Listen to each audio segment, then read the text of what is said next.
The town of Brighthaven sat quietly between the cliffs and the sea.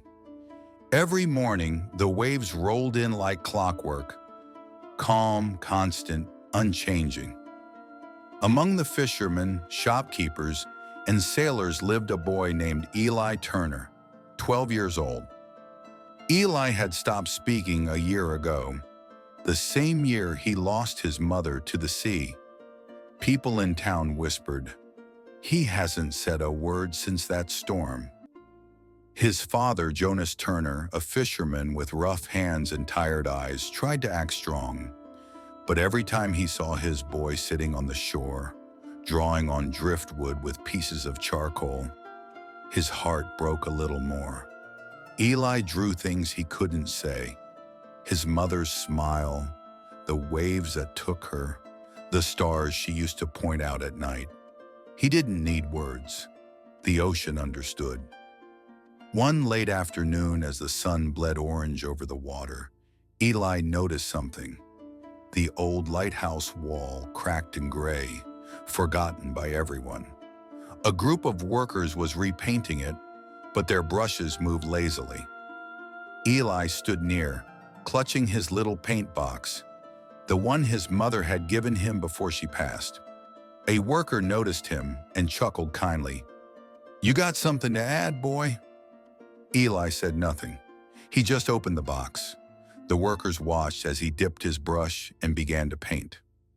Slowly, carefully, colors started to breathe life onto the wall. The deep blue of the sea, the white wings of gulls, a small fishing boat, his father's, floating beneath a sky full of stars. People began to gather. The old shopkeeper stopped sweeping. Fishermen dropped their nets. Children pointed in awe. By the time the sun set, the gray wall had turned into a living story, a memory of the sea, full of both sadness and beauty. Jonas arrived late, smelling of salt and wind. When he saw it, his eyes widened. For the first time in months, he saw his son's heart, not through words, but through color. "Eli," he whispered. Eli turned and said softly, "Can I paint tomorrow too?" It was the first time Jonas had heard his son's voice in a year. The next morning, the wind shifted. The sea turned restless. Dark clouds gathered over Brighthaven. Fishermen hurried to pull in their boats. By evening, the storm had arrived. Waves crashed against the rocks. The lighthouse shook. Jonas ran to find Eli. He knew where the boy would be. There, in the storm's fury, Eli stood at the base of the lighthouse wall, clutching his paints. Rain washed over him, but he refused to leave. Jonas shouted, "Eli! We have to go!" Eli shook his head and pointed. The paint wasn't washing away. Even under the roaring rain, the colors stood bright and alive. Lightning flashed, thunder cracked, and Jonas grabbed his son and pulled him close.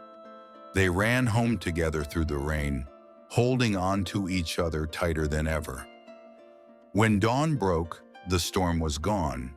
Half the docks were destroyed, boats lay shattered, roofs torn apart.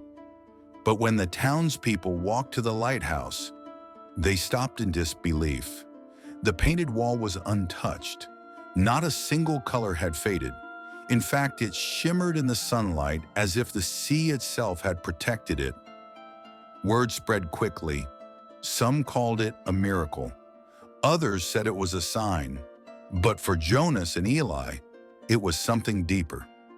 Eli held his father's hand and said quietly, "She liked the sea. Maybe she's watching it now." Jonas nodded, tears mixing with the ocean breeze. From that day on, Eli painted every morning, the waves, the sky, the people he loved. He never spoke much, but his silence was never empty again.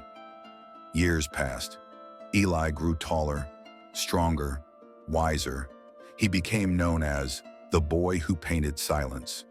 Tourists came to see his murals. Some said they could feel what he felt just by looking.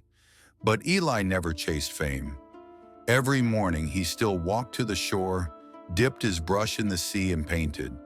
Sometimes his father joined, watching quietly with a proud smile. One evening, as the sunset reflected on the water, Jonas asked, "Do you ever miss talking, son?"